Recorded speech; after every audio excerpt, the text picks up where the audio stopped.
Good morning, everybody, and welcome to Coffee and Football, presented by Adam Lowy and the Lowy Law Firm. I'm your host, Blake Monroe, where I'm joined each and every day by Bobby Burton and Jerry Hamilton. Be sure to tell us where you're checking in from, what you're drinking, get your questions in. We'll get to those here in a little bit.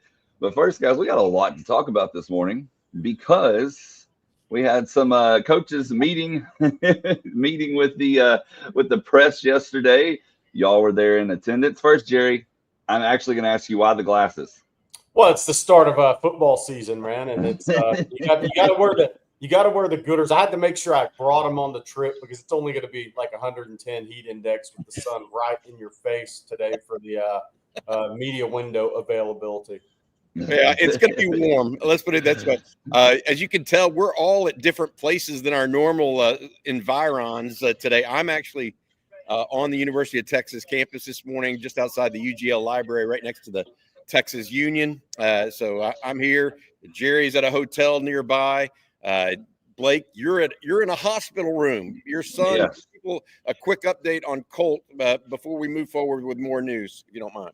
Yeah, definitely. So Colt, of course, he actually had to go to the hospital Sunday, and we stayed throughout most of the evening. Sunday, went home.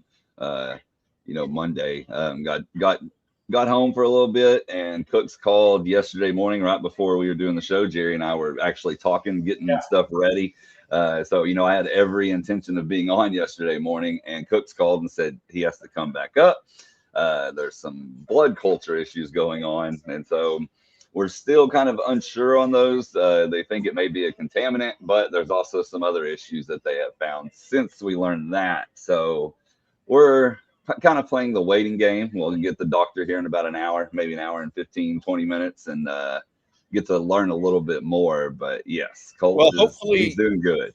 I heard you bribed Colt to let you do the show in the room this morning. So good for him. Hope he is doing well. I think all of us wish him nothing but the best. It is a big day for Texas Longhorns, 31 days away from the start of the football season. But actually, I feel like today is the start of football season when they get on the practice field around 2:45 this afternoon.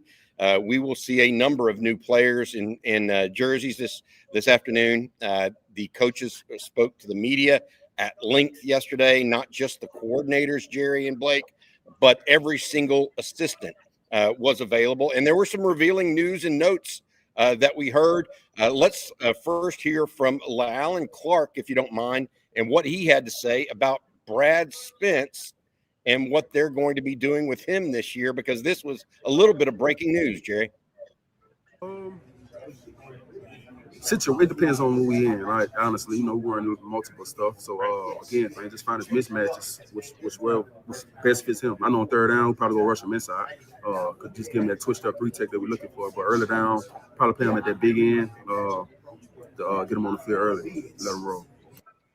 I think that was about Justice Terry, not Brad Spence, actually, saying that he's going to play him inside and outside this year and try to move him inside on rush downs.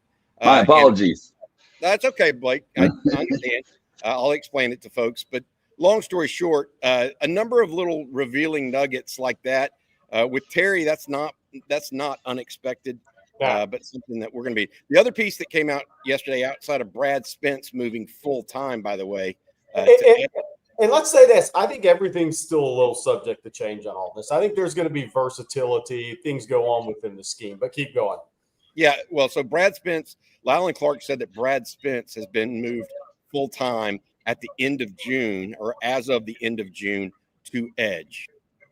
That's big news, in my opinion, because that frees up a couple of things. It gives Colin Simmons an immediate backup as a true pass rusher if Zena Umozolo is not able to go, right, as a weak side edge. Also, Jerry, and this is something that I want to mention, Steve Sarkisian's been very adamant. Spring saw a little bit. Sorry, I'm trying to get it going, and we're having issues this morning. Sorry about that. All right, that's okay. What I was going to say is, by moving Brad Spence to edge, Jerry, it allows Ty Anthony Smith a clearer path to the field too. in my opinion, because if you recall what Steve Sarkisian said, he's really high on what Anthony Smith has done at this point. That makes him one of the top 4 or 5 linebackers, as opposed to being 5th or 6th in that group. So it opens up a couple of different possibilities there. Michael Taft, the Kenoto Hudson, the Nichols coach, said yesterday that Michael Taft has been working at nickel this summer. And the thing about that would mean that it allows Texas potentially to have 5 starters return in the secondary, because if Derek Williams and Jelani McDonald are the safeties, Taft's the nickel, if he can win that job. Then you also have Jalen Gilbo and Manny Muhammad at corner. Those are 5 starters that started games last year for you.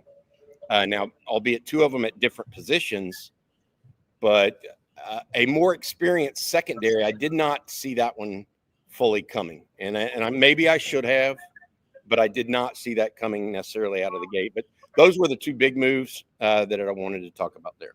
Yeah, so I have some thoughts on that. Like, so King Me says Trey Moore, edge or linebacker. Like, I really think these guys are just interchangeable parts, is what they are. Whether it's Brad Spence, whether it's Trey Moore, I know what was said, but those guys are all going to drop. They're going to do different things. I actually think there's a chance that Spence and Colin Simmons get some time on the field together as well. So I think Rod said they're up to something. That's kind of where I come out on this. I think they're all interchangeable parts. Look, Steve Sarkisian, when he said Anthony Smith's a budding star, that was a telling statement. So they have to find a way to get all these guys on the field, try to find their best 11, or from a depth perspective, 17, 18 guys on the field the most they can. And I think Anthony Smith has a very bright future.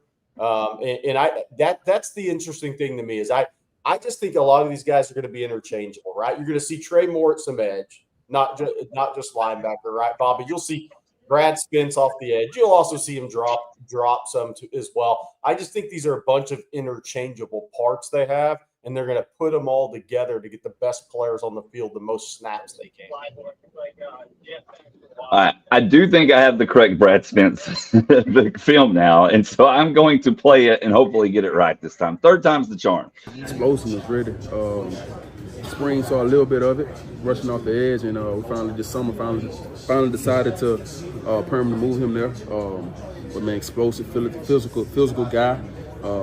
Who ain't scared to be at the point of attack, that could rush, you know what I'm saying? Again, had to clean a lot of stuff up with him, being a permanent edge guy, you know what I'm saying? So it's a work in progress on him, but what we've seen so far is going to be exciting to see Brad. When was that decision? Good stuff there. I think moving him to edge gives them a real chance, guys, to put more athletes on the field and get your best 11 on the field. I really, really do believe that.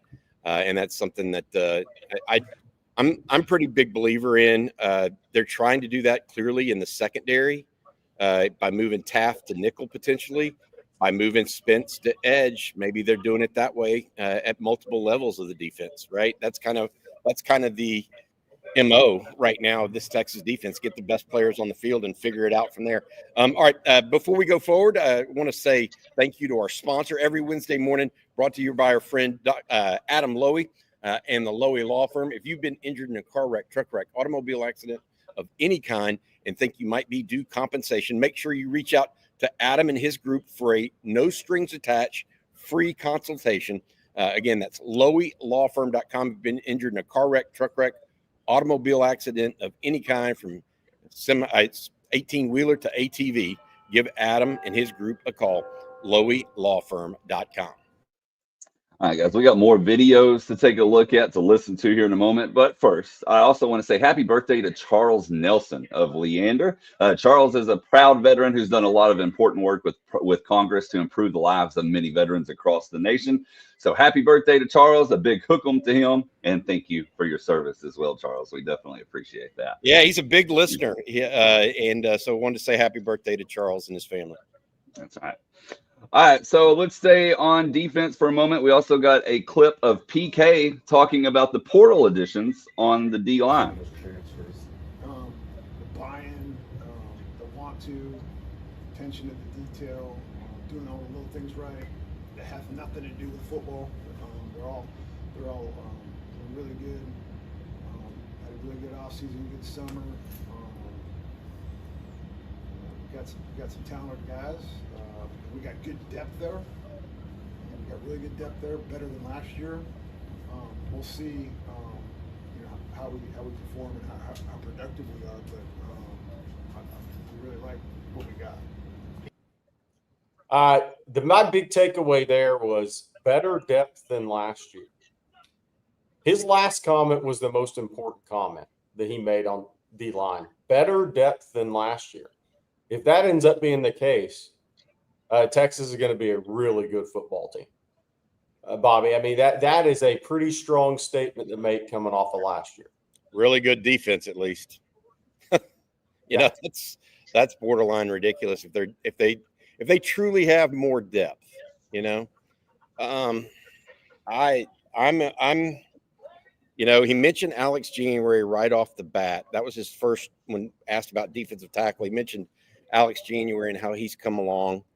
But if Texas has Murad Watson and he plays well, if guys like Travis Shaw are able to overcome the knee injury, which I'm told he's going to be able to, by the way, let's see if they can replace what they had up the middle last year, Jerry, followed by what they had up the middle the year before.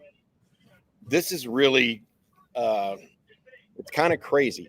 I still can't believe, if you look back at it, we were saying, hey, Texas needs at least 3 defensive tackles in the portal. You know how many they got? 5. Yeah. I mean, they didn't just go get, and they got a freshman All-American on top of a former 5-star prospect out of North Carolina. I mean, they've just done a good job, and hopefully it shows up here in spring ball. All right. On the defensive interior, I mean, look, I thought Jermaine Lole did a great job. Consider all the surgeries the guy, I kind of jokingly say it was body parts sewn together, and the guy went out and had a hell of a year. But if you get 2 guys that play to that level in your rotation that aren't starters this year, then I think that's going to end up being the case. And I've been on record. I think they're going to be better against her. I mean, Cole Brevard, wait until he's a square. I mean, he's just a square. Alex January in year 2, Travis Shaw, really good against the run. Murad Watson, really good against the run. But I think he's going to be more than that for Texas as he develops in year 2. You go, if your third team guys are guys like Lavon Johnson and Hero Canoe, and then you get to your really talented freshmen, Myron Charles, Melvin Hill's coming off a red shirt, is going to have to battle in there against Myron Charles and Josiah Sharma. I mean, that is really high-end depth. And then when you get to your NASCAR package, you can move guys like Justice Terry inside, which Lyle Clark said in one of those clips, and Lance Jackson, and some of the things you have there at your disposal, Ethan Burke. I tend to, I mean, I might be totally wrong. I think the interior D-line is going to be better than last year. I call me crazy. Maybe I have too much Kool-Aid in the system. That's just where I'm at. All right, next we're going to jump over to the offense. Jeff Banks talking a little bit about Jack Endries as well yesterday, guys. Because Jack Endries gives us a proven pass receiver, and then he gives us a physical blocker in the box that's not necessarily the biggest guy. And so that's what we were looking for in the transfer portal, was someone like that could mesh with our team and fit our offense. And when we saw him playing at Cal, he was sliding back, he was inserting, he was doing a lot of the things that we do in the run game. And then you see him vertically, get past defenders, and you're like, okay, sweet, we get a big-time pass receiver that can block. And so we are really excited about just all those new players, believe it or not. Jack, Amari, and Nick. It's going to be interesting to see. Some of these guys haven't had pads on. You don't really know yet till you get that. I don't want to put the cart in front of the horse, but certainly those 3 guys can catch the football and they can get vertical. And I'm excited about kind of how this fall camp will go. Bobby, you should first say he's got great hair going, then get to the title. Jeff Banks deserves some credit with the slick hair. Always got a nice tan. He's one of those. He's got the opportunity there. Hey, I would say this. It's going to be intriguing to me how Texas mixes in not just Jack injuries, because I think he's going to be the starter. I think that's just going to be the way it is. Spencer Shannon is an inline guy. He's the only primarily inline guy that Texas has on its roster right now. So I think he's going to play. He's going to have a definitive role. Jordan Washington is going to have a role as well. But when he starts talking about Nick Townsend and Amari Winston, excuse me, and how they're able to get vertical, he lit up when talking about Nick Townsend yesterday. The tight end spot may be morphing a little bit. Not that JT Sanders and Gunnar Helm couldn't do some of those things. It's just I think they're even going to more pass receivers as tight ends, because those three guys are pass receivers. I mean, they are not inline guys, and so that looks like it could be the strength of that position, which is a little bit different than what Texas has had in the past, where both Sanders and Gunnar Helm had a little more size to them. Yeah, look, everybody knows we've been high on Nick Townsend, and anybody that can catch a swing pass against Port Arthur Memorial and take it 80 with a 3-foot towel hanging off of them and still outrun the Port Arthur Memorial defense is a real difference maker speed-wise and athletically. And the whole thing with Nick is how quick does he pick up this scheme? If he picks it up quick, I think he may end up being a key piece to Texas this season. Then you have you have Jordan Washington coming off the injury. Where is he at? I expect him to be stronger this August than he was last year going into the spring when he then suffered that shoulder injury. Spencer Shannon is an inline. Tight end is Emory Winston, who can really catch it. Bobby texted me yesterday, if you watched Emory Winston's basketball videos, and I did way back, and I haven't had time to do it yet, but I think he showed some of the rebounding ball skills that translate to the tight end on his basketball highlight clips from last year. So I really like where the tight end position. I mean, I'm a broken record right now, but I really like where the tight end position is. I think it's going to be the most athletic group of tight ends that Texas has had under Sark. All right, we got a special guest here this morning. We're going to have two guests today. Kiki DeAyala, number 31, joins us. Welcome into the show, Kiki. How you doing, bud? I'm good. Good morning, Bobby. All-time sack leader at the University of Texas in a single season. Kiki is also number 31, and it is 31 days away from the Texas football season kicking off up in Columbus. Kiki, this morning, I welcome to the show, first of all, but second of all, this morning is the first day back at camp, or first day of fall camp. As a true freshman, when you came in, what do you remember about your first day going out to practice at the University of Texas? Well, I do remember because back then, and I don't know if they still do that now, but back then the freshmen came in a week early. Yep. And so for them, it was, I mean, for me, it was just absolutely, okay, I'm here and look at this stadium and okay, this is the real deal. But it really didn't become real to me until the next week when the upperclassmen came in. And the whole landscape changed when the big boys came in. So it was pretty cool. I do recall Coach Akers getting, once the upperclassmen got in and all the freshmen were there, we all went into the auditorium, and Coach Akers made it very clear to all the freshmen, and with all the upperclassmen there in attendance, he made it very clear that we were not to be messed with. Of course, that never happened. So we were messed with. Well, for those unaware, Kiki played for Coach Akers. He holds the Texas single season sack record at 22 and a half. Kiki, we had you on earlier this year around spring ball, and I know you keep up with the team, but not necessarily a lot of individuals. But when you and I were texting yesterday, I wanted to know your thoughts on Colin Simmons, because he is a pass rusher, not unlike yourself, that was frankly, pretty talented, right? Yeah. What do you see out of Colin Simmons and guys like Anthony Hill that you think make them special and able to get after the quarterback? Well, I mean, obviously he had a good season. Yep. And he's quick, athletic, intelligent, and you're going to have to be that if you're going to be a effective pass rusher. I never in my wildest dreams thought that I would go to University of Texas and hold the season sack record or in the career sack record. I never in a million years thought that. But one of the things that I did is, I really concentrated, especially during film sessions, with looking at the opponent and being able to see who I was going to go up against. For the most part, is just generally was, the left offensive tackle, which we all know that's usually the best lineman you have is the left offensive tackle, and try to figure them out. So a lot of it was for me was technique and film work. And then, and especially when you're dealing with a very talented left tackle, you've got to mix it up. You got to go with power rushes, speed rushes, in out moves. You've got to keep their feet moving.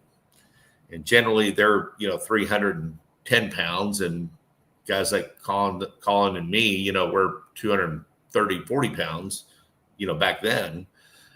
So, we're not as big as them, but we are effectively bigger than them when we have their feet moving. Okay. Does that make sense? Yes, absolutely. Yeah. So, we can even the playing field that way. And he's a fantastic athlete. So Kiki, I gotta ask a question, because I know how guys are. I know how you guys are, like, as players. So you had 22 and a half sacks, I believe it was.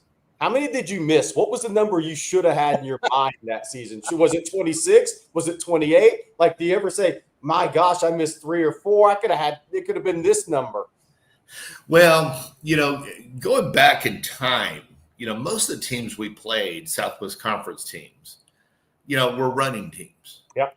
So your opportunities were so much more limited back then than they are today, where you're playing teams that are throwing 35, 40 times a game. Back then, a crazy offense was throwing 20 times a game. So your opportunities were a lot more limited there. And so I don't know if I really missed a whole bunch, but, you're playing against good players. Sometimes, they were blocking me, and sometimes they weren't. So, but yeah, back then, you're running against beer teams and so forth and so on. So you really didn't have the opportunities like you have now. That's why I think, and we haven't even gotten there, but, I imagine, because I did hear about Colin wanting to break my record. He might very well have a good chance. And, the old saying, because the people come up to me and goes, hey, nobody's broken your record in 40 years or however long it's been now. And I'll tell you a funny story as we go on through this, but the old saying, records are meant to be broken, and he has a good opportunity, because as a freshman, I had 0 sacks. Okay. So I didn't have a freshman year, to speak of. But he has an opportunity, and he has the athleticism. And so, I wish him luck. Yeah, he looks like a guy that can get after it. Hey, Kiki, I was looking through some stuff, and 22 and a half sacks, 60 sacks in your career. That's just phenomenal numbers. What's amazing to me also is you played on a defense that was phenomenal. It wasn't just you, so in some ways you were a byproduct of that defense. In some ways you contributed to it. we're seeing a resurgence of Texas defense, maybe unlike anything we've seen since your time period, Right. or maybe 99, 2000 with Casey Hampton, Sean Rogers, and all those guys. Yeah.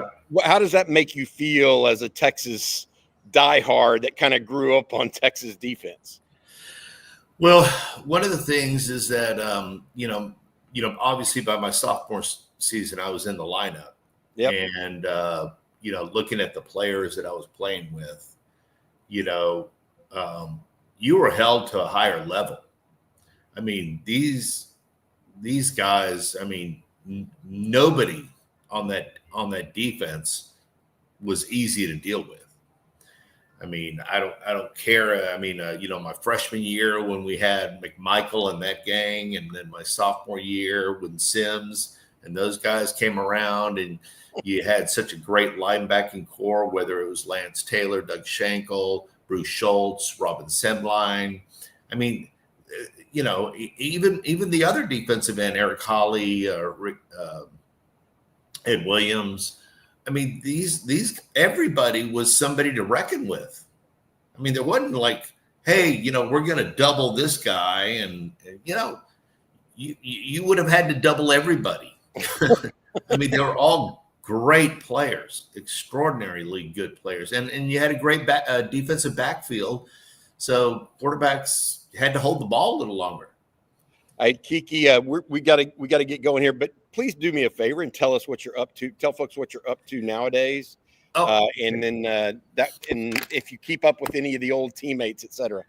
I do, and a lot of them were older, or a couple years older than me, just because they made my entry into at UT a lot easier. And I do see them, the Lance Taylors and Steve Halls and I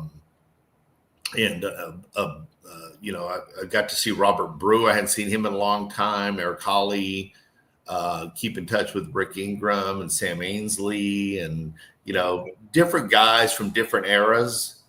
And we're all on a text message stream, and that's with Brian Millard and Kurt McJunkin and Casey Smith. And so I probably, I'd like to get to see them more often, but we do the best we can. And God, there was one other question you were asking me inside. Oh, yeah. What are you up to? It looks like. Oh yes. Now. Okay. No, basically. I've been a real estate developer for 30 years. And I'm in a project right now, a really large scale waterfront project down in Rockport, Texas. And it's about 120 acre development on the water that encompasses, from really high end homes to, 5-star hotel, condominiums, retail, all the above. Anyway, it's an amazing project, and I'm fortunate to have it. Kiki, thank you so much, bud. And we appreciate your time this morning. 31 days to football season, maybe the greatest 31 ever at the University of Texas. Kiki DeAyala. Thank you very much, Kiki. Gentlemen, thank you so much. Y'all have a great day. Welcome, buddy. You got it. Yeah. Hey, you think about it. I'm thinking of other great 31s through the years. Cody Johnson, Jason Hall. Y'all have some others. Aaron Ross. Aaron Ross. Wow. I don't know. Kiki's got to run for his money on 31 then with Aaron Ross now. Aaron Ross, two great 31s. Yeah. Yeah. Coach Johnson scored some big touchdowns, especially against Oklahoma wearing that 31. Yeah, you remember that he fought for one big time. Yeah, absolutely. All right, so it is time for another guest this morning. Our weekly guest, Tony Hills. Good morning, sir. Hey, what's going on, everybody? How are y'all doing this morning? Hook 'em horns, baby. As you can see, I'm representing today. So come on, let's get it going. Let's get it going. Tony, did you ever study back here? This is the UGL behind me. You ever study in UGL, or did you study at the PCL, or did you Bobby, study in the Bobby, athletic area? Bobby, listen, man. I'm a football player, bro. And I'm gonna tell you right now. The most important thing, all right, is grades and football. Grades in football. Except today. Except today. It's just football. Yeah. Yeah, I didn't even know that place existed. Thank you for showing me something different. It's right next to the Texas Union, in case you have forgotten, Tony. Hey, Tony, Longhorns yesterday, and Jerry and I have been talking about this. Kyle Flood came out and talked about the offensive line this year. One of the things that was interesting that he said yesterday, and I wanted to bring this up, he actually said that the right tackle job is open. Like there's going to be a competition between Brandon Baker and Andre Kojo. What does that mean heading into camp, in your opinion? Those two guys, it not being decided, so to speak. Yeah, it means that whoever wants that position has to solidify themselves, right? So whatever Coach Flood is seeing for what it is that he wants executed, he believes that both of those individuals have the ability to execute it, and now he's going to put them in a position to where they have to go out and earn it. This is what Texas is about, man. This is no different from any other position, right?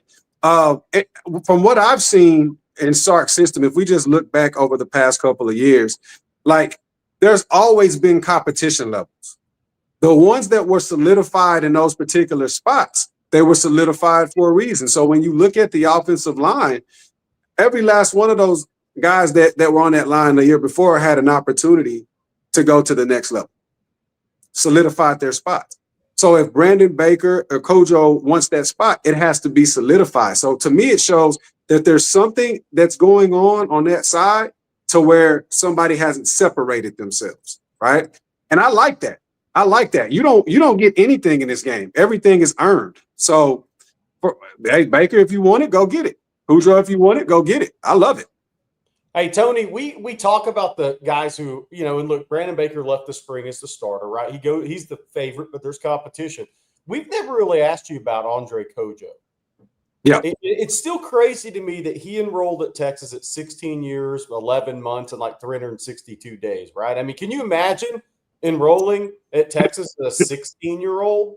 I mean, and where he's at now, he's finally 19. I mean, kind of talk. I know you've watched him, but talk about like coming to college that young as an offensive lineman when it's a physical development position along with technical, maybe more so than any other position. Yeah. So it reminds me, I have a good buddy of mine. You guys may have remembered Amobi Okoye. And so Amobi Okoye was the youngest player ever drafted in the NFL. And so getting his thought process, it was about a particular body maturity level, but also a mental maturity level, right? And so when you're coming into a university that young, right, there's a lot of things that you have to experience. And I'm not saying like, negative things. I'm just talking about like in life, for instance, not being told what to do, right? Having your own schedule set, right? Understanding nobody's going to push you to be great. So you have to set these particular, boundaries for yourself on how you're going to be maneuvering for school, for your work, for football, all of that. And then two, you're at that particular time, there's a lot of things from a psychological standpoint. The brain is still forming, right? There's an intrinsic value system that we haven't even identified yet. All of these things, I'm talking about the whole human of a person now, the humanity of a person. So there's a lot of growth. I would say it's about how his perspective is. Yes, I come in youthful, but that same youth also gives me opportunity to be able to have a massive amount of production when it comes to growth, right? And then two, I've been able to see some of the best to ever do it. If I take on their habits and their principles and their thought processes, right, then now I can become great, which is what I would believe he wants, right? And here's the thing. Here is a positive outlook on what we're seeing. He has somebody, just keeping it as it is, 5-star athlete that was highly recruited, that was put in the spot to say, okay, hey, this is yours. And now this young fella is said, no, here I am. So if we look at it from a standpoint to where he had to catch up to just to get the opportunity, right? And then lo and behold, if he seizes that opportunity and overtakes Brandon Baker, listen, that is an immense journey that this young man has taken, and it lets me know his mentality. And that's the type of mentality that you want on your offensive line. Youth doesn't matter when you step on them lines. Your youth doesn't matter. It's about your skill set, your tenacity, and your drive to want to win. And however old you are, Amobi proved that. However old you are, doesn't matter if you have those things, those intangibles, intangible. Tony, you mentioned intensity level. First day of practice after all this summer work, spring camp, as well as spring football. First day of camp for fall training camp. Does the intensity level go up that much more for these guys? Listen, we're playing. Listen, everything else that we've seen prior to pads coming on is not football. It's a pretty dance, right?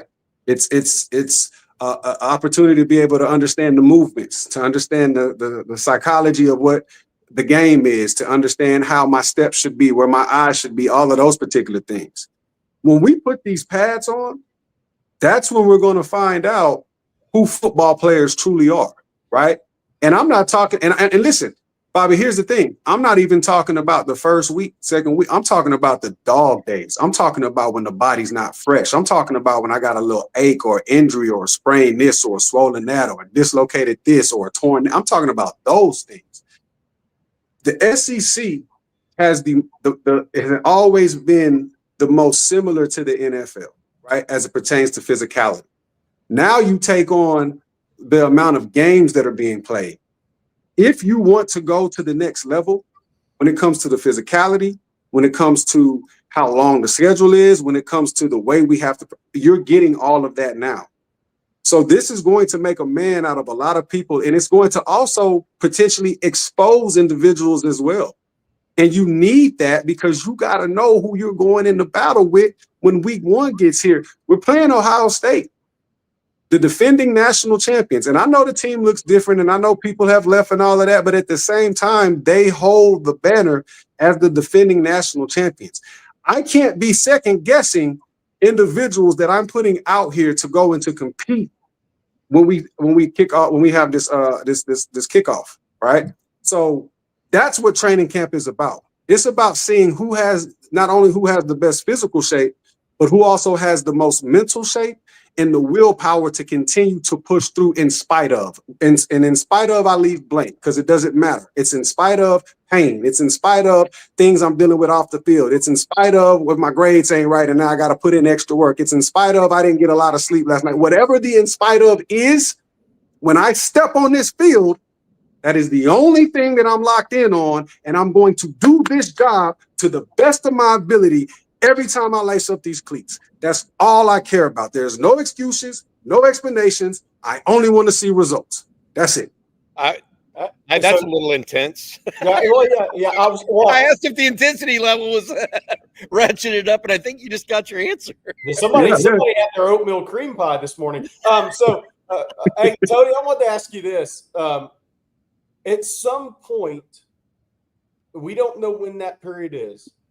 Cedric Baxter is going to go carry a football, and somebody's going to hit him in the knee for the first time or tackle him for the first time. And we don't know when that point is. I'm sure Sark will share some of that today after practice, where Cedric's at, and what that timeline's looking like. But as somebody who had to come back from a very serious knee injury, it's different. An offensive lineman, maybe it's somebody rolling into your leg, right? Talk about that mental part of it that Cedric has in front of him, because the rehab part is ongoing, but then there's the part when you're on the field again, and you got to take those hits again on that area where you had a major knee surgery. Tony went through it too. Tony went through it too. Yep. Yeah. It's more mental than physical, because if we understand who Cedric Baxter is as a player and his ability to want to get back, I can only imagine that if we talk to, and I'm speculating, but if we talk to the training staff, they would tell you he did more than what we asked of him, because that's how much the game means to him. So as it pertains to him and his body is going to adapt. It's going to be ready. The biggest hurdle he's going to have is the mental hurdle, right? Can I cut off of this? Can this leg sustain that type of hit? Right? Can I put pressure on this knee? Am I moving gingerly because I'm trying to protect something that is ready to go? It's all mental. I believe the first time that he actually does take that hit and that he bounces up, then that's when he'll get back to, you know what, I'm good. Right. So for him, I think it's going to take him being hit and having that knee tested, right, for him to be able to get up, understand that he's good, and then get back to being who he is. But anytime you have an injury as an athlete, it's always the mental battle more than the physical thing, because we always do physical stuff. When they say, okay, do 5 sets of 20 with, towel grabs, we'll do 6 or 7 sets. Just because when they're not looking, it's like, okay, if you're telling me 5, I need 7. Because we're always taught to do more, to be more, right? It's a principle. This is a biblical principle, be, do, have. If in order for me to have the career, right, and I'm using it in the football state, in order for me to have the career that I want to have, then I have to become the person in order to have that, meaning that I have to now do those things. Whatever that doing is, I have to be locked in and committed to that. And for athletes, we understand this. We understand that we have to do more than what's asked of us if we want to chase greatness. So for CJ's aspect, all he has to understand is, dude, you've done it. You've done everything that you're supposed to do. Now just trust the process. Trust it. You'll be fine. And if he does that, then we'll probably have a better CJ, because he's on fire. This dude is hungry. You got to think, I'm sitting on the sideline looking at us play Georgia twice, knowing that if I was in this game, I'm a difference maker. I know. Goal line. Exactly. I know, like, I'm in there. Ain't nothing stopping me from being in there. So now that I've had to sit down, I can only imagine this guy's like a untamed lion ready to get out there and roar, man. And I want to see it. I want to see if what I perceive from an athletic mind is the same thing that we're going to see when he does get his touches. I want to see that first run. That first run will tell me everything that I need to know about CJ. Hey, you just got a great compliment, Tony, from Coach Top in our chat. He just called you the assistant minister of culture at the University of Texas. Well, I appreciate that, man. He's the OC and you're the DC of the assistant minister of culture. I appreciate it, man. I love this stuff, man. I'm passionate about it. It matters. It matters. It matters. CJ, the first time you get to go straight on with somebody, set the tone. Don't go around them. Don't try to get past them. Go straight through them. And I promise you that first one that you do like that will put you right where you need to be mentally. All right, Tony, as always, we appreciate you so much joining us every Wednesday, Hump Day with Hills. Tony's going to be joining us the rest of football season as well. Tony, take care of yourself this morning, buddy, and have a good week, and we'll see you soon, man. Absolutely. Absolutely. And always remember, man, have coffee and oatmeal pies, and always understand that OU is terrible. They're trash. They suck. Yeah. Cook them. Yeah. Recruiting class, certainly. Recruiting class, certainly. Jerry, we were talking about their recruiting class yesterday. Not doing well at this point, right? No, I mean, look, it's if Jake Krell, we'll see when he announces the decision. I spoke with somebody close to the IMG program, and as of yesterday, or as of Monday, he hadn't told them when he was going to announce. We're kind of wondering, hey, IMG's media day is coming up on August 2nd. I think they have at least one other prospect that's going to commit that day. So we'll see what Jake Krell does. But, man, the Oklahoma fan base will lose their mind if Krell ends up at Texas over Oklahoma, because Oklahoma was really considered a pretty strong favorite there headed in the June OVs. Well, we got questions to get to. We got more to talk about this morning. But first, Bobby, I'm going to let you tell everyone about one of our other sponsors today, South Point Dodge. Yeah, South Point Dodge has been sponsoring us for about a year now. We appreciate them very much. Hey, Texas football fans, score an easy extra point this season when you get to the point at South Point Dodge. South Point Dodge has more than 600 vehicles in stock, including the all-new 2025 Ram 1500. Get the real deal today and drive away in an all-new Ram, proven to last. Plus, you can get employee incentive pricing. That's right. You pay what our employees pay. That's a real deal. So score big today at South Point Dodge. Come see us off I-35 in South Austin or at southpointdodge.com. Get to the point at South Point Dodge. I got to respond to the chat real quick, because there's been a lot of comments about the bed spread and the hotel. Look, I'm a Marriott guy, so just know this is the Moxie right by campus. That's where Bobby and I are. So come hang out with Bobby later. I'll make sure I'm taking a nap at that time. But Moxie's a great hotel right on campus, and we're here because obviously it's not a weekend where the prices are out of control. So it's a good spot, man. Good band last night. I just heard them when I was walking in the check-in. Long drive. We got some super chats that I need to read this morning. This first one here from Joshy Manning. Thank you for the super chat. He says Colts Chick-fil-A donation, fun donation. So appreciate that, Joshy. He actually had Chick-fil-A yesterday, so definitely take it. And then Tyler, thank you for your super chat. He says Texas versus Ohio State has been removed from Hard Rock gambling. Is there a behind-the-scenes injury we haven't heard of yet? I did look, fellas, at some other sports books right before asking this question. It's still there on all the other ones. That's interesting. You know, they're as much as we like to say we have behind-the-scenes info at times, or know the team. We don't know Ohio State, so that could always be a piece, but that always makes me raise my eyebrows. I will agree with Tyler about that.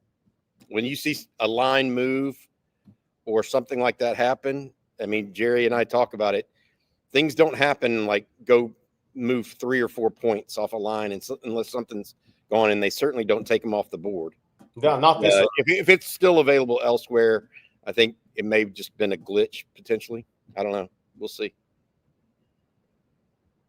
Okay, and one thing that we wanted to talk about this morning, PFF, they put up this graphic talking about the only teams in college football with a top 5 offense and a top 5 defense. There's only 4 teams, guys. 2 of them, of course, in the SEC, with one of them being Alabama and the other being Texas. And then you got Clemson and Penn State. Now, when it comes to Texas, number 3 offense and number 2 defense. Curious to get y'all's thoughts. My initial thought here for you and Blake, for you and Jerry, is that it's not just it's 4 of the top 5 teams have top 5 offenses and defenses. Yeah, I mean, that's amazing if you really think about it. That means these are very balanced teams that are in the top 5. That's pretty impressive to me that you'd have 4 teams out of 5 in the top 5. I mean, that's almost unheard of, actually, if you want to know the truth. This is these lists, and I think Bobby and I are the same on Clemson on their defense. They're getting ranked high off the talent, but their results weren't even close last year. If they make that type of improvement under a new D coordinator, Allen, if the talent matches with the performance, then they're going to be a true contender. But, man, they're ranked high on defense for a team that would have given up 450 yards rushing if Cam Williams didn't get hurt last year in a college football playoff game. I mean, that you can't have that type of performance and be ranked that high preseason the last time somebody saw you on defense. I mean, if Cam Williams doesn't go down, Texas was 18 yards a pop off the right side. Don't even get started on this left side. I mean, it was like, I don't know that one. And then Alabama, the number 4 offense with Ty Simpson. Now he may be a better fit for Kalen DeBoer. And they have Ryan Williams is a great player, and Jeremy Bernard and the offensive line is really strong. Jamarian Miller's a good back for them. But I think the Clemson defense ranking is the one that I just kind of look at and I'm like, their performance just wasn't even close to that last year. It's just the talent level and the draft picks potentially. So I'll say this. I would question Alabama having the number 4 offense because of exactly what Jerry said. Ty Simpson's the quarterback. The Clemson, the number 3 defense, I would question that. I don't question their offense. I don't question Alabama's defense. As far as Penn State, I think that that's probably fair offense and defense, their ranking. With Texas, I don't question the Texas defensive ranking in here, but I do question the Texas having the number 3 offense. I mean, that's just my opinion. We'll see. I mean, hopefully Texas has the number 3 offense, but you would have to on the surface, you wouldn't put Texas as the number 3 offense in college football this year, just on the surface.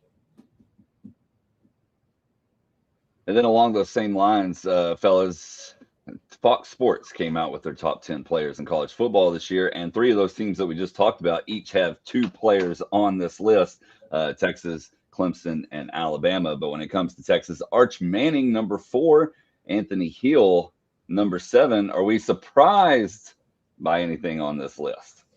I like that Klatt went out there, and I actually listened. I watched this on YouTube, listened to his reasoning on all this, and it kind of goes back to, again, we'll get to Clemson. They have the most guys on here, the 2 defensive linemen, who are both going to be high draft picks. But look, my first thought when I saw this is I always look at lists like this, and I say, okay, who's going to jump onto a list like that wasn't there preseason? I think if a Klatt makes a list after the season, Colin Simmons is going to be on there. That's just what I believe.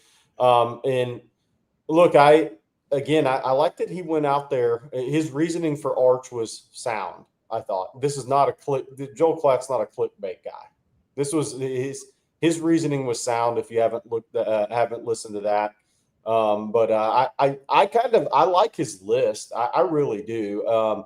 I like his list. I might have Arch a little lower than 4 to start and just let it kind of play itself out that way. But look, Arch has got a lot of weapons around him in this offense. I mean, the additions of injuries in Emmett Mosley, I think, are huge. If C.J. Baxter returns to 90% of the player he was his freshman season, that's huge.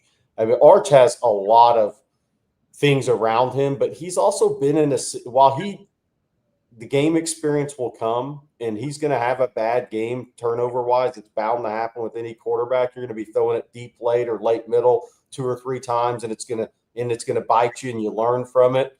He's been in this system 2 years. And what the one thing that Klatt hit on with Arch that I think is – I don't think we can talk about this enough, and he mentioned this specifically.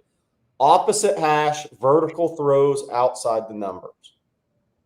And what that does for Sark's offense and the Texas offense, being able to use the whole field horizontally and vertically, because we know Quinn struggled throwing the ball outside the numbers along the sidelines down the field. He was good. He was pretty good over the middle, but those vertical throws outside the numbers weren't a strength of his.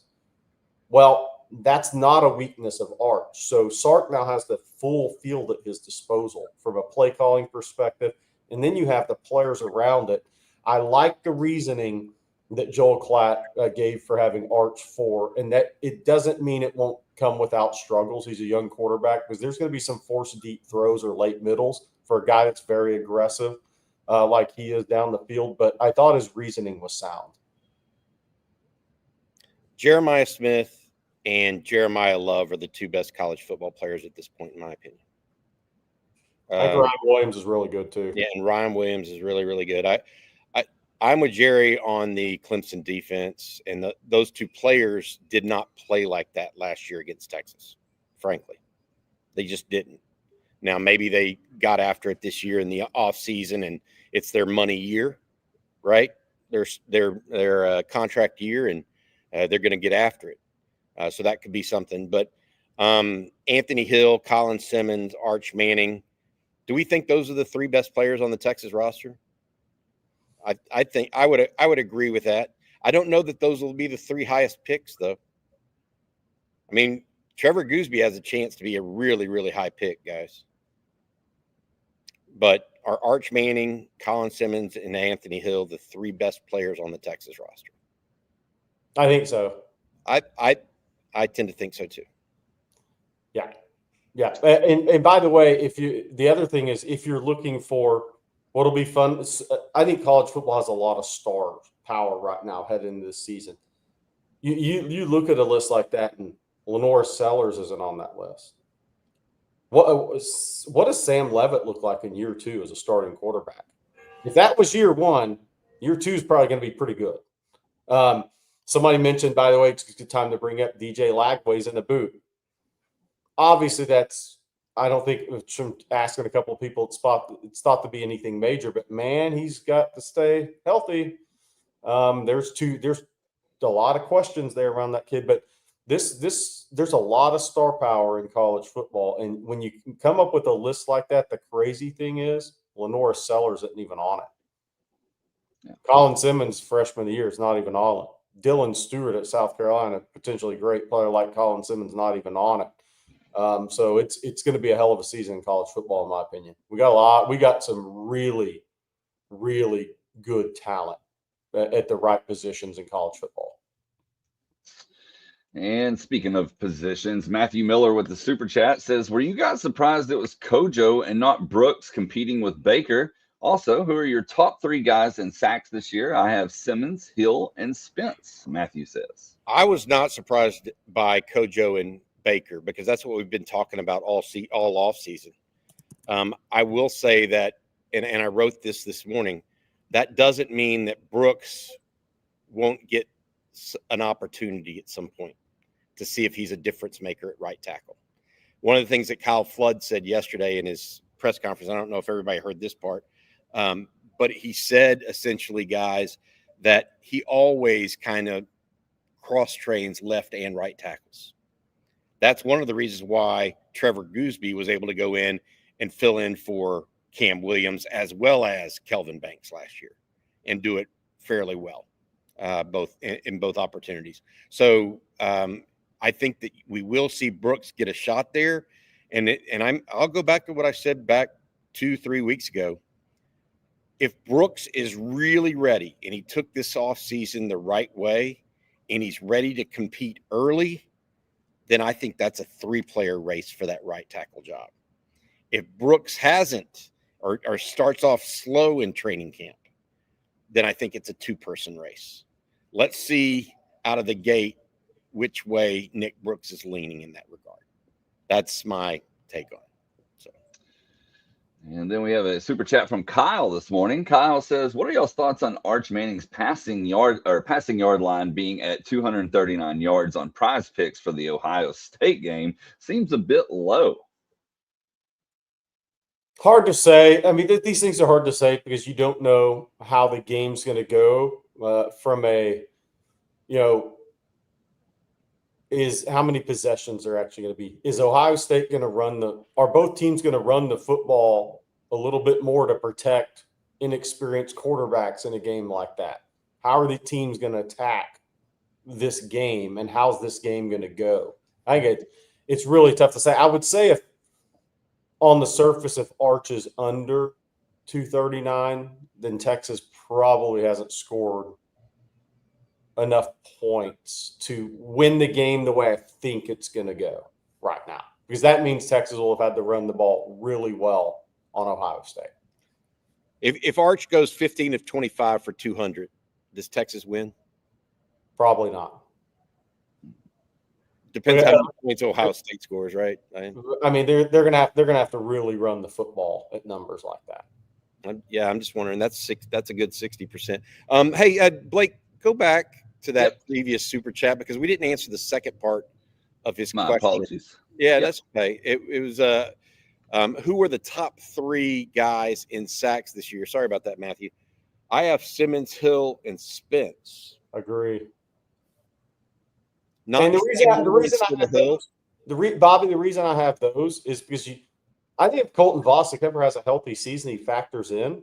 Because I've said I think he's in a great spot because he comes in off the bench, and that tackle's already played a number of snaps against a starting player. He's in a great spot, but you just don't know if that's going to happen. So I think Matthew Miller, I agree with your top 3.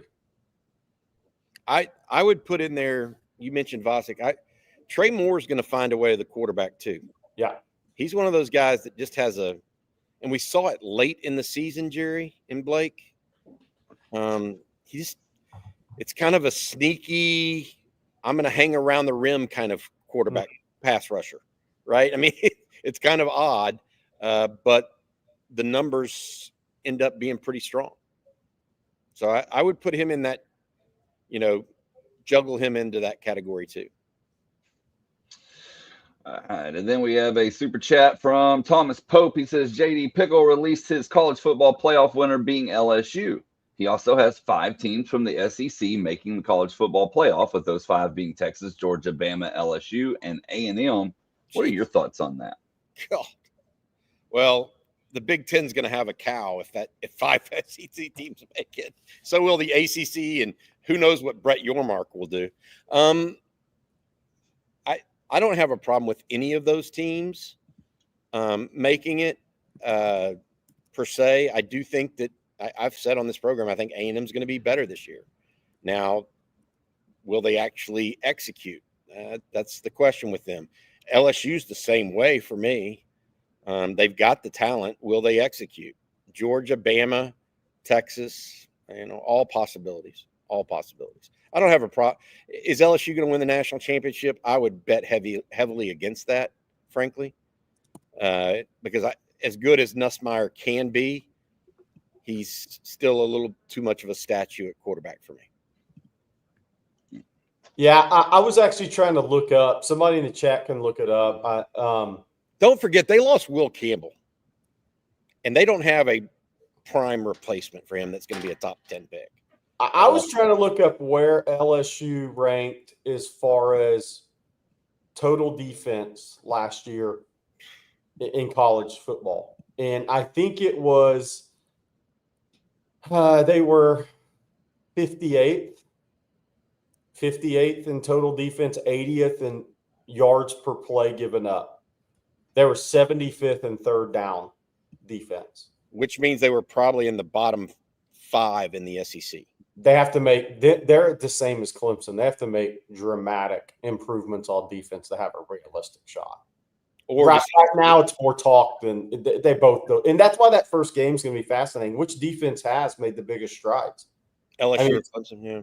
LSU or Clemson. I mean, both Blake Baker in year 2 at LSU, they did great in the portal. How's it all going to look week 1 versus how's it going to look week 10?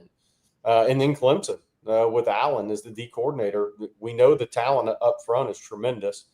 But which of those defenses is going to look more like they made major strides week 1? But LSU, for them to have a realistic chance, has to make a pretty big improvements defensively in a number of areas, not just one.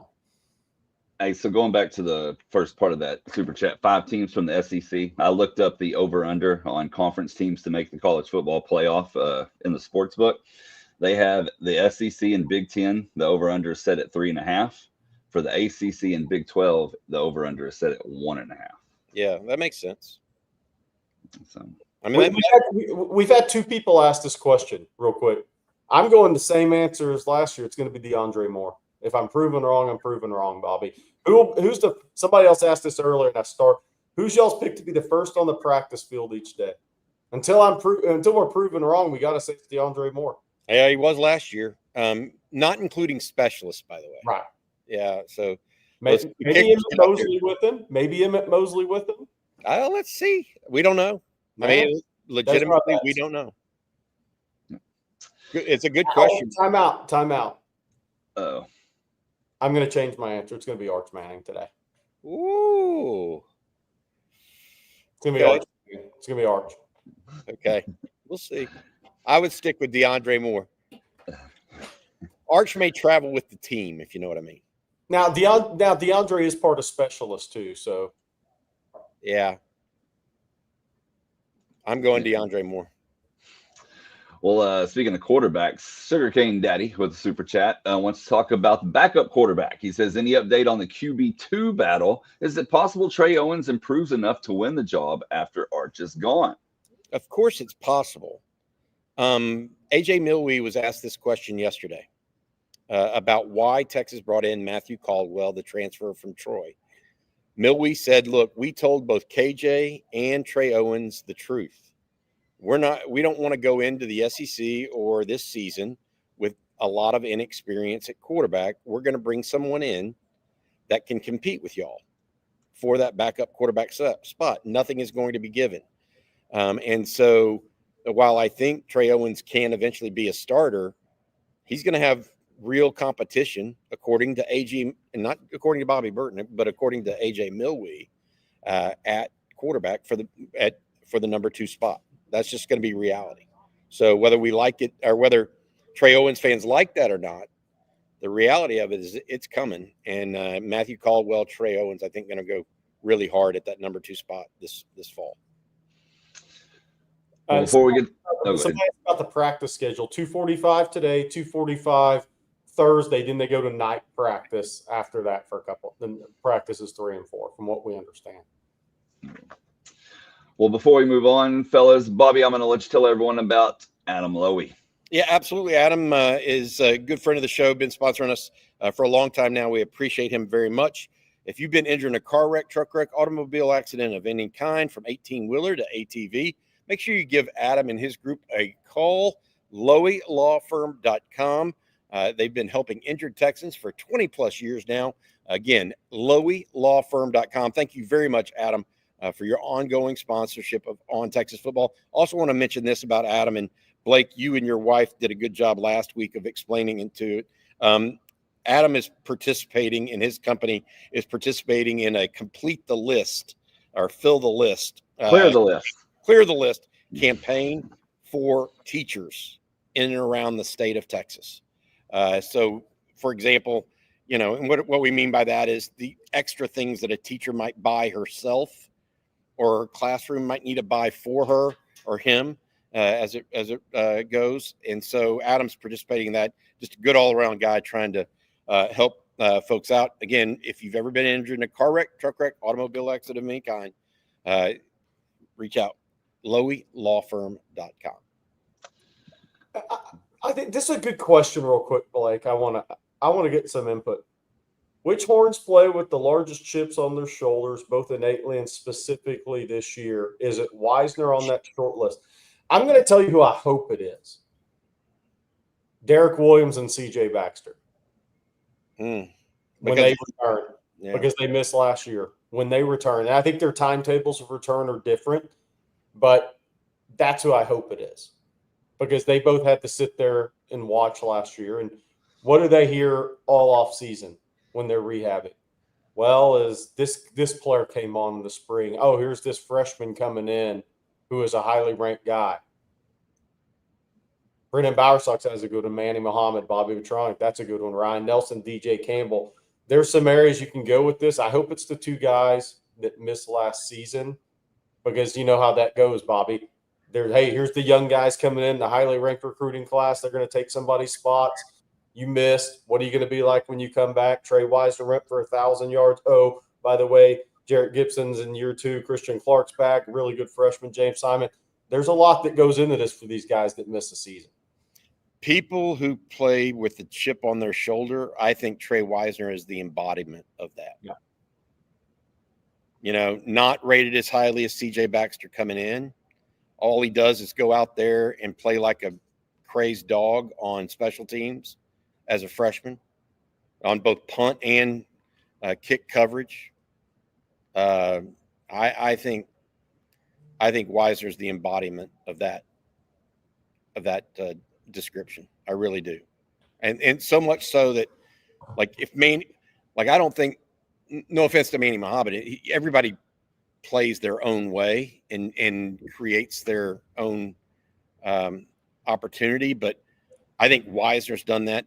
The other one I would add that plays with that kind of attitude, and we saw it early in his career briefly, is NATO. I mean, he's kind of got that pass the whistle mentality, if that makes sense. So those are a couple for me. Wow, we got time for just another question or two. And I've seen Dwayne ask this a couple of times, so let's get to it. Anyone know if Jonah is released for full contact? Well, today is not full contact, first of all. I mean, we need to make sure everybody knows that. No pads today. But I have not heard that he wouldn't be the equal of anybody else in that regard. And on a related note to what you just said, how many practices before they don the pads and start hitting? I think it's 1 through 3. 1 through 3 are 1 and 2 are no pads, if that's right, Jerry. 3 is, I think it's 4. Yeah. They'll be in full pads by practice 4. I don't know sometimes it's, they can't have they can't have the full gear. They can only have shoulder pads and helmets. And I think there's a full padded practice for you tackle to the ground as well. Yeah. I mean, it's all convoluted. And then we have a super chat here from Blake May. Thank you, Blake. He says, will you guys be set up anywhere Friday before the Ohio State game? See y'all there. Hook 'em, Blake and Katie from Tennessee. So actually, that is the plan at this point. I think that we're going to have a happy hour on the Friday before, and we'll probably be there from 4 to 8 or something on Friday night. That'll be easier than trying to do a tailgate at the game that early. I've looked into this, and I think that's what we're going to try to do is do something like 4 to 8 on the Friday before the game. There we go. And we will close with this one from Rusty. Ooh, Rusty. He says he's checking in from his vasectomy in Sarasota and says, clear my mind, fellas. When do we think the 2026 SEC schedule will be released? The first thing I want to say is if you're going to have a vasectomy, I guess maybe that's one of the better places to do it, because at least when you walk outside, if you can walk, waddle out to the beach in Sarasota. There's worse things than Siesta Key. Hey, before we let folks go, I also want to mention happy birthday to our friend Major, who is turning 11 today. He watches On Texas Football. So we said happy birthday to Charles Nelson earlier. I want to say happy birthday to Major today as well. All right, guys. Well, that's going to do it for today's episode of Coffee and Football, presented by Adam Lowy and the Lowy Law Firm. I want to thank Adam, along with South Point Dodge, for sponsoring today's show. Of course, thank you all for tuning in as well. And speaking of tuning in, Bobby, what do you have later today? We've got it filled. We got State of the Program coming up here at around noon. Then we're going to have live practice reactions immediately following practice. Jerry and I will be on. Also, getting on today, Rod Babers is going to have a special live practice, I don't know if it'll be live, but a recorded practice reaction as well. And then we have the live stream tonight. We are wall to wall with covering this first practice for your Texas Longhorns. Please join us. We also we'll have news and notes from practice on the ontexasfootball.com website. It should be a full day. It really should be, and excited about what's going to happen here in roughly 4 to 5 hours, I guess now, as we get ready for the first practice of the 2025 football season. How did we miss this, by the way? Oklahoma's recruiting class has been getting never chopped all summer. Sorry, never mind. How did we miss that one-liner? Sounds like the Oklahoma recruiting class all summer. You're saying Jim Nagy got a vasectomy? His money balls have been cut. Moneyball. There you go. That's terrible. Terrible. Well, you heard Bobby mention ontexasfootball.com just a second ago. If you're not a member, come join us over there at ontexasfootball.com. Sign up using promo code OTFOG. You'll get a full year for $39.95. Again, promo code OTFOG. Good for new subscribers only. Well, we will be back same time, same place tomorrow. Hope you all have an excellent day. So for Bobby Burton and Jerry